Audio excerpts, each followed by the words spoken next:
आज की सच्ची कहानी है भूतिया बंगले में जिन्न का आतंक। आप यहां सुनते हैं यूनिक और सबसे डरावनी कहानियां। चलिए कहानी शुरू करते हैं। यह फरवरी 1917 की घटना है। मेरे माता पिता पैट और लीना मर्फी आर्थिक रूप से संघर्ष कर रहे थे। उसकी नई नई शादी हुई थी। नवविवाहित जोड़े को घर पाने में कठिनाई हो रही थी। अंत में उन्होंने 2 अन्य नवविवाहित जोड़ों के सहयोग से एक घर किराए पर लिया, जिसमें हर जोड़े के लिए एक ही कमरा था। कई हफ्तों की खोज के बाद वे सांता एना कैल्फ के बाहरी इलाके में एक घर ढूंढने में कामयाब रहे, जिसमें 7 कमरे थे और किराया बहुत कम था। घर खेतों के बीच में एक सड़क के अंत में स्थित था और पीछे खुश रंग पेड़ों के झुंड थे। 3 मंजिला घर दूर से सूरज की रोशनी में चमकता हुआ प्रतीत हो रहा था। तीनों जोड़े खुशी खुशी घर में चले गए। पहली मंजिल पर सुसज्जित क्लॉड और कैथरीन नेल्सन को सामने वाला बेडरूम पसंद आया। डिक और नोरा चिपमैन ने दूसरी मंजिल के विशाल बेडरूम को एक बेडरूम बनाया और मेरे माता पिता के लिए हॉल के अंत का विशाल बेडरूम पसंद आया। क्योंकि घर बहुत बड़ा था, इसलिए तीसरी मंजिल को बंद रखने का फैसला किया गया ताकि गर्मी से बचा जा सके और सामान भी ज्यादा न बिखरे। पुनर्निर्मित घर, शानदार बगीचा, संगमरमर के फर्श वे मालिक के तामुल की गवाही दे रहे थे। युवा जोड़े को आश्चर्य हुआ कि मालिक इतना शानदार घर कैसे छोड़ सकते हैं। अम्मी को पुरानी चीजें इकट्ठा करने का जुनून सवार था और इस घर में पुरानी चीजों का खजाना देखकर उनकी खुशी का ठिकाना नहीं रहा। सामने बेडरूम में शानदार टाइलों का शंखवाकार घेरा था। यह कमरा गुंबददार छत वाला अंडाकार था, जिसके केंद्र में सुंदर जंजीरों से बंधी मूर्तियां लटकी हुई थीं। खूबसूरत बालकनी ने घर की खूबसूरती बढ़ा दी थी। उसे इस घर में आए कुछ दिन ही बीते थे कि एक दिन कैथरीन, नोरा और अम्मी सीढ़ियों के दरवाजे पर पेंटिंग कर रही थीं। तभी उन्हें लोहे की सीढ़ियों पर किसी के दौड़ने की आवाज सुनाई दी। उस रात जब उन्होंने पुरुषों से इसका जिक्र किया तो उनके होठों पर मुस्कान फैल गई और मामला खत्म हो गया। कई दिनों के बाद रात में जब परिवार गहरी नींद में सो रहा था, कैथरीन की भयावह चीख से उनकी नींद खुल गई। वह बुला रही थी, कोई मेरा गला घोंटने की कोशिश कर रहा है, मैं अपना शरीर हिला नहीं पा रही। सभी लोग उसके बेडरूम में दाखिल हुए। वह किसी अदृश्य शक्ति से भ्रमित थी और बेतहाशा अपने हाथ हवा में लहरा रही थी, मानो हवा से लड़ रही हो। उसके पति का चेहरा डर से लाल हो गया था। वह कैथरीन को बिस्तर से उठाने की असफल कोशिश कर रहा था। तभी एक अदृश्य शक्ति ने कैथरीन को धक्का देकर फर्श पर गिरा दिया। उसके टखने पर उसे मोच आ गई और उसका सिर दीवार से टकरा गया।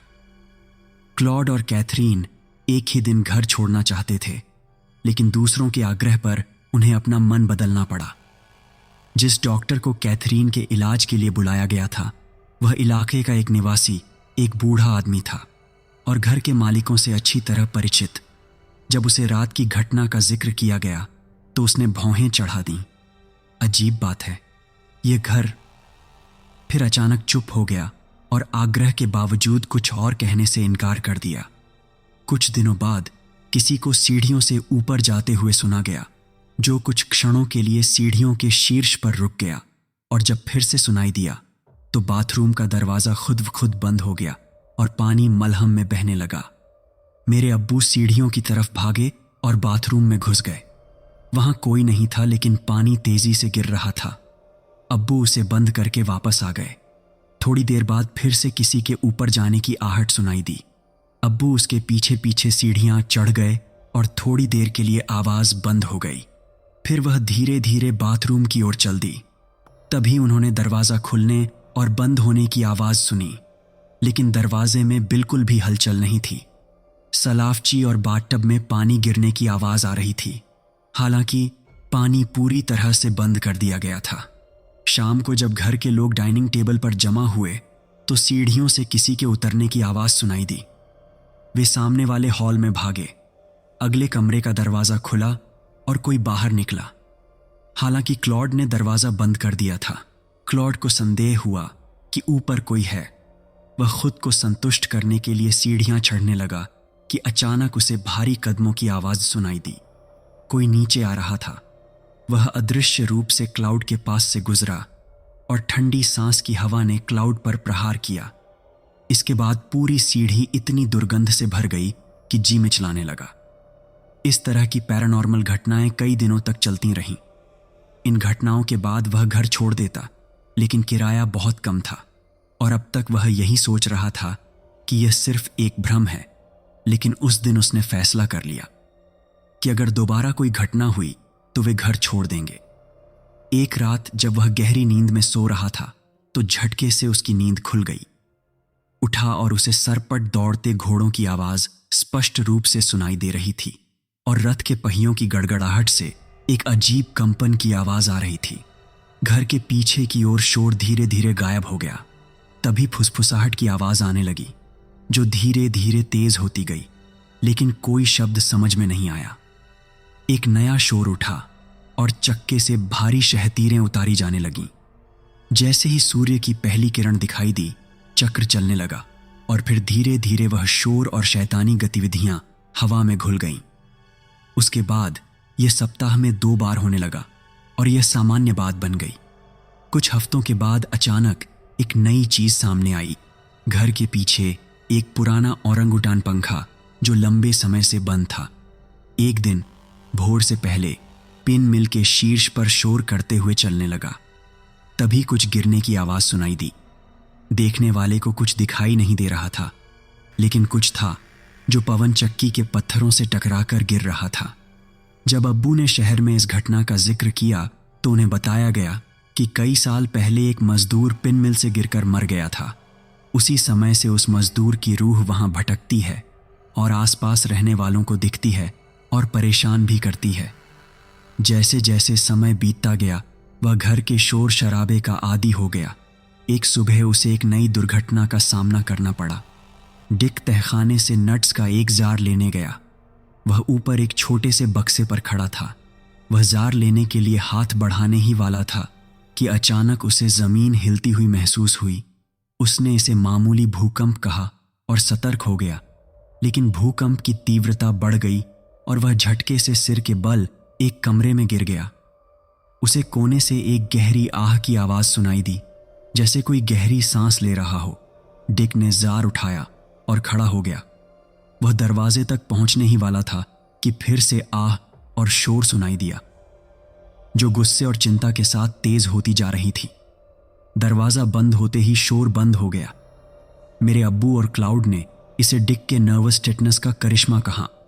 वे दोनों तहखाने में चले गए और शोर फिर से शुरू हो गया। वे डिक की बात पर विश्वास करते थे। शोर सीढ़ियों तक उनका पीछा करता रहा और रसोई का दरवाजा बंद होने पर रुक गया। अम्मी ने मजाक में कहा, तहखाने में एक अजीब जीव है जिसका शरीर आधा इंसान और आधा बैल है। लेकिन इस पर कोई नहीं हंसा, बल्कि सभी गंभीर हो गए। एक दिन बाद दोपहर के समय एमी, कैथरीन और नोरा तीसरी मंजिल पर सीढ़ियां चढ़ीं। उनके सामने कुछ दूरी पर तेज आग जल रही थी। तीसरी मंजिल का शॉवर रूम बहुत सुंदर लग कर रहा था। उसने दरवाजे खुले छोड़ दिए और ऊपर छत पर चली गई। कुछ क्षण बाद अचानक अलाव जलना बंद हो गया और दरवाजा जोर से बंद हो गया। तीनों डरकर दरवाजे की ओर दौड़ीं और उसे खोलने की कोशिश करने लगी, जिसे वे लाख कोशिशों के बावजूद नहीं खोल सकीं। कई घंटों बाद जब रात का साया गहराने लगा और उनके पति घर लौटे, तो उन्होंने अपनी पत्नियों को घर में न पाकर उन्हें घर के बाकी हिस्सों में खोजना शुरू कर दिया। तब उन्हें पता चला कि तीसरी मंजिल का दरवाजा किसी ने बाहर से बंद कर दिया था। कुछ दिनों बाद अम्मी के दादा दादी मिस्टर और बेगम क्लॉस मिलने आए। दादी अम्मा लंबी लेकिन मजबूत इरादों वाली महिला थीं। वह एक ऐसे परिवार से थे जिसके सभी सदस्य आध्यात्मिक थे। सूखे के समय में लोग दादी के पास आते थे, उनसे मदद मांगते थे। वह एक तालाब के किनारे चुपचाप बैठ जाती थीं और अपने ध्यान से रूहों से बात करतीं और समस्याओं का निदान करती थीं। लेकिन दादाजी इन चीज़ों के सख्त खिलाफ थे, क्योंकि कई बार इस काम की वजह से उनकी और उनके परिवार वालों की जान जोखिम में पड़ चुकी थी। एक बार दादी किसी कमरे में एक रूह से बात करने की कोशिश कर रही थीं। तभी दादाजी आ जाते हैं और दोनों में लड़ाई हो जाती है। आखिरकार दादी ये सब छोड़ने का वादा करती हैं। ध्यान कमरे में चारों ओर घुमाती थीं, लड़ती थीं और नृत्य करती थीं, लेकिन अब घर के अजीब माहौल में उनका वादा टूट गया था। एक दिन जब सभी लोग बड़े कमरे में सुंदर चिमनी के आसपास इकट्ठे थे तो दादी ने कहा, मुझे महसूस हो रहा है कि इस कमरे में हमारे अलावा कुछ और लोग भी हैं। वहां चिमनी से लटकती हुई सुनहरे बालों वाली एक महिला, उसके नैन नक्श आकर्षक थे और रंग रूप सुंदर था। उसके बाल उसके कंधों पर सुंदर ढंग से बिखरे हुए थे। उन्हें धीरे धीरे जहर देकर मार दिया गया, लेकिन लोगों ने उन्हें मेडिकल डेथ कहा। दादा अब्बू एकदम चौंक गए। उनके चेहरे के भाव बता रहे थे कि वे दादी अम्मा को उनका वादा याद दिला रहे हैं। यह देखकर दादी चुप हो गईं। अगली सुबह माँ ने दादी से और अधिक बताने के लिए कहा। दादाजी शहर गए थे। नोरा और कैथरीन भी घर पर नहीं थीं। दादी ने कहा कि उसे कुछ देर इस कमरे में अकेले रहना होगा, तब वह कुछ बता सकेगी। वह अंदर गई और अम्मी हॉल के बाहर बैठ गईं। पहले तो कुछ देर के लिए सन्नाटा छा जाता, फिर एक आवाज़ सुनाई देती, जैसे हवा में गेहूं के पत्ते उड़ रहे हों। यह आवाज़ धीरे धीरे तेज होती गई और कई आवाज़ों में बदल गई। अम्मी ने घबराकर हॉल का दरवाज़ा खोला। कमरे में भयानक शोर अब भी जारी था। हवा इतनी ठंडी और तेज थी कि रोंगटे खड़े हो रहे थे। दादी की दुनिया में संवेदनहीनता का आलम था। अम्मी घबराकर आगे बढ़ीं और अपनी हथेलियां रगड़ने लगीं कि अचानक अब्बा और दादा कमरे में आ गए। ये देखकर वे भी डर गए और उन्हें ऊपर बेडरूम में ले गए। थोड़ी देर बाद जब दादी को होश आया तो माँ उनके पास बैठी थीं और पिताजी वहाँ नहीं थे। उन्होंने माँ से कहा, आपको कमरे में नहीं आना चाहिए था। वह ये बताने को तैयार हो गए थे कि उन्हें क्या चाहिए था और वे किसी भी शर्त पर घर छोड़ देंगे। अचानक तुम कमरे में दाखिल हुए। इस घर में बहुत बड़ा हादसा हुआ था। इस घर में सुनहरे बालों वाली महिला की हत्या कर दी गई है। इस घर में एक निर्दयी प्राणी है जो इंसान नहीं है। मैं आज तक इन चीज़ों से नहीं डरती थी, लेकिन आज डर गई हूं। अम्मी ने देखा कि दादी अम्मा का चेहरा असामान्य रूप से पीला पड़ गया है और जब वह बोलती हैं तो उनकी जीभ लड़खड़ाती है। वह पहले कभी इतनी नहीं डरी थी। अगली सुबह दादी जाने की तैयारी करने लगीं, क्योंकि रात भर किसी ने उन्हें परेशान किया था और वह एक पल के लिए भी सो नहीं पाईं। वह कमरे की अवधारणा पर अंतिम नजर डालने के लिए हॉल में दाखिल हुई। अम्मी उस वक्त रसोई में थीं कि अचानक दादी की चीख सुनाई दी। घर पर सिर्फ अम्मी और अब्बू मौजूद थे। अब्बू दौड़ते हुए कमरे में दाखिल है। दादी फर्श पर गिरी हुई थीं। वह एक अदृश्य दुश्मन से लड़ रही थीं जो दिखाई नहीं दे रहा था। उनके हाथों की हरकत से साफ लग रहा था कि कोई उनका गला दबा रहे थे, लेकिन अचानक वे फर्श से उठीं और लड़ते लड़ते कोच पर गिर पड़ी। उनका चेहरा पीला पड़ गया, दम घुटने लगा और ये इस बात का संकेत था कि कोई उनका गला घोंट रहा है। इससे पहले शैतान शक्तियां उनका गला घोंट देती, उससे पहले खुदा के लिए उसे छोड़ दो। दादाजी बार बार यह दोहराते हुए चिल्लाए। तभी अदृश्य शैतान ने पूरी ताकत से दादी को जमीन पर गिरा दिया। दादा तेजी से आगे बढ़े और दादी को गोद में लेकर बाहर भागे। हम इस भुतहा घर में दोबारा कभी नहीं आएंगे। इससे पहले कि कुछ खतरनाक हादसा हो, तुम यह घर छोड़ दो। जब अम्मी दादी को अलविदा कहने के लिए नीचे झुकी तो दादी उनके कान में फुसफुसाई। मैं जब उस सुनहरे बालों वाली महिला की रूह के साथ बातचीत में व्यस्त थी, उसी दौरान मैंने उसके पीछे एक भयानक प्राणी को खड़ा देखा। देखने में वह कद में एक आदमी के बराबर है, लेकिन मैंने ऐसा जीव पहले कभी नहीं देखा। उसके नारंगी बाल मोटे और सीधे हैं और उसके हाथ अंदर की ओर मुड़े हुए हैं। वह प्राणी महिला के चारों ओर चक्कर लगाता हुआ मेरे पास आकर खड़ा हो गया और फिर बोला, मैं तुम्हें खत्म कर दूंगा। मेरी गर्दन को देखो, जहां उसने अपने नाखून मेरे शरीर में गड़ा दिए। ये घाव बहुत गहरा है। वादा करो कि तुम ये घर छोड़ दोगे, क्योंकि यह जल्द ही जल जाएगा और यहां मौत के अलावा कुछ भी नहीं बचेगा। दादी की गर्दन पर घाव का निशान जीवन भर बना रहा और उस जिन्न का सामना करने के बाद वो इतनी डर गई थीं कि वो धीमी आवाज में फुसफुसाकर बोल रही थीं। रहस्यमयी घर की ये कहानी एक रात अपने चरम पर पहुंची जब कैथरीन और क्लाउड अपने कमरे में थे। कैथरीन ने हमेशा की तरह अपने बाल साफ किए और बिस्तर पर लेट गई। कुछ क्षण बाद एक चौंका देने वाली चीख के साथ वह रोने लगी। डिक और पिताजी कमरे में भागे। क्लॉड अपने जूतों से बिस्तर को बुरी तरह पीट रहा था। पिता ने बिस्तर का कंबल कैथरीन के पैरों पर उलटा दिया। एक बड़ा सा चमगादड़ कैथरीन के पैरों से चिपका हुआ था। अब्बू ने उसे बचाने की कोशिश की और सफल रहे। अखड़दक के बूट की जोरदार आवाज के साथ चमगादड़ जमीन पर आ गिरा।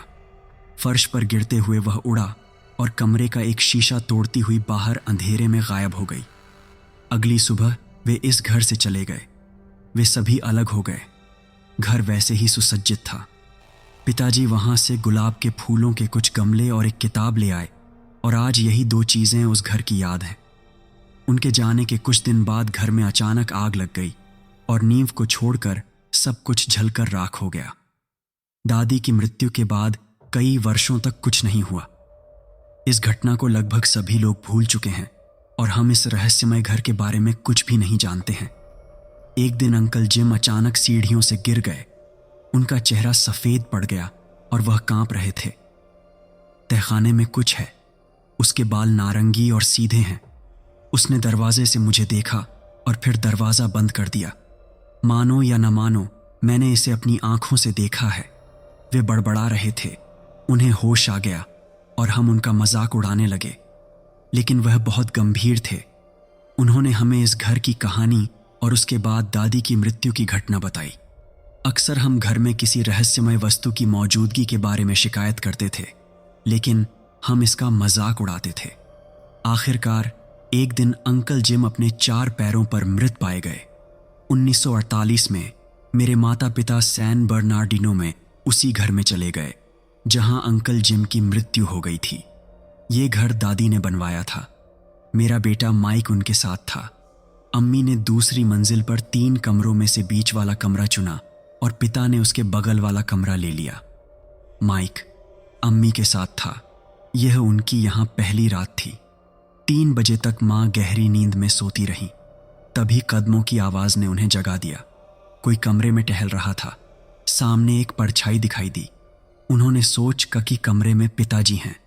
परछाई तेजी से बिस्तर की ओर मुड़ी और उन्हें घूरने के लिए करीब आ गई। मां का कहना है कि चेहरा जरूर अमानवीय था। उसने अपना क्षित विक्षत हाथ माइक की ओर बढ़ाया, जो अभी भी सो रहा था। अम्मी ने डर के मारे बिस्तर से बाहर निकलने की कोशिश की, लेकिन उसने उन्हें पीछे धकेल दिया। अम्मी ने उसके चेहरे पर एक नजर डाली। गहरे पीले और डरावने दांत बाहर निकले हुए थे और आंखें सॉकेट में छिपी हुई थीं। उसने माइक को घूरते हुए दोबारा बिस्तर तक पहुंचने की कोशिश की, लेकिन अम्मी उसके रास्ते में खड़ी रही। अम्मी को एक तरफ धकेलते हुए वह आगे बढ़ा और माइक की ओर झपटा, लेकिन इससे पहले कि वह माइक तक पहुंच पाता, अम्मी ने झपट्टा मारा और उसके बालों को खींच दिया। खिड़की से आती चांदनी में उन्होंने देखा कि उसके हाथ मुड़े हुए थे। वह माइक की ओर बढ़ रहा था। माइक बिस्तर पर बैठ गया और चिल्लाने लगा। अम्मी ने एक हाथ से रहस्यमय प्राणी के भयानक चेहरे पर मुक्कों की बारिश की और उसके बाल पकड़कर उसे बिस्तर से दूर खींच लिया। इसी दौरान अम्मी पिताजी को पुकार रही थीं। अचानक अम्मी के सिर पर एक जोरदार झटका लगा। वह लड़खड़ा गई और रहस्यमय प्राणी वापस बिस्तर पर लौट गया। अम्मी वापस उछलकर उसके सामने आ गई। माइक तक पहुंचने के लिए बेताब उस जिन्न को उन्होंने बिस्तर सहित अपनी ओर खींचा। इससे उसके बाल वापस अम्मी के हाथों में आ गए। उन्होंने उसके बाल नोचे और उसके पेट पर जोर से मारा और वह लड़खड़ा गया। माइक बेतहाशा भागकर दादा और अब्बू के कमरे में पहुंच गया। दादा, पापा, जल्दी करो, कमरे में कोई है? अब्बू ने अपने कमरे की लाइट जलाई और तेजी से भागे। कुछ पल तक उन्हें कुछ दिखाई नहीं दिया। दरवाजे की ओर बढ़ रहे पिताजी की मौजूदगी से मां का हौसला बुलंद हो गया। जैसे ही वे उसके पीछे भागे, प्राणी अचानक मुड़ा और गुस्से में माइक की ओर देखा। अम्मी घबरा गईं और पीछे देखा तो माइक ठीक था। जब उन्होंने दोबारा उस जीव की ओर देखा तो वह जा चुका था। चांद की चांदनी में अम्मी ने देखा कि वह एक अजीब सी पोशाक पहने हुए था। जिसमें घुटनों और कोहनियों तक पहुंचने वाला हल्के रंग का केतांग था। नंगी बाहों पर लंबे बाल थे। सिर पर नारंगी बाल सुई की तरह खड़े थे और नाक के बाल नाक से बाहर निकले हुए थे। देखने वो किसी जिन्न के सदृश जान पड़ता था। जब अब्बू ने कमरे और कमरे के बाहर आसपास छानबीन की तो आंगन से 20 फीट की ऊंचाई पर उसी कमरे में बेडरूम के अलावा कोई रास्ता नहीं था। लेकिन उन्हें कुछ नजर नहीं आया और कोई इंसान वहां आ सकता था। हालांकि सड़े हुए मांस की गंध पूरे कमरे में फैल गई। इस हादसे के बाद अब्बू के अलावा किसी की इस कमरे में सोने की हिम्मत नहीं हुई। वे उस रहस्यमय जीव के लौटने का इंतजार कर रहे थे, लेकिन वह कभी नहीं आया। 1954 में हमने ये घर बेच दिया, लेकिन आज तक मैं इस घटना से हैरान हूं और सोचता हूं कि क्या ये आत्माएं एक जगह से दूसरी जगह जा सकती हैं? क्या उनकी दुश्मनी पीढ़ी दर पीढ़ी चलती है? आपको क्या लगता है? कमेंट करके बताइएगा। तो फिर मिलते हैं ऐसे ही दिल दहला देने वाले एक और एपिसोड के साथ। तब तक के लिए bye, take care, Radhe Radhe.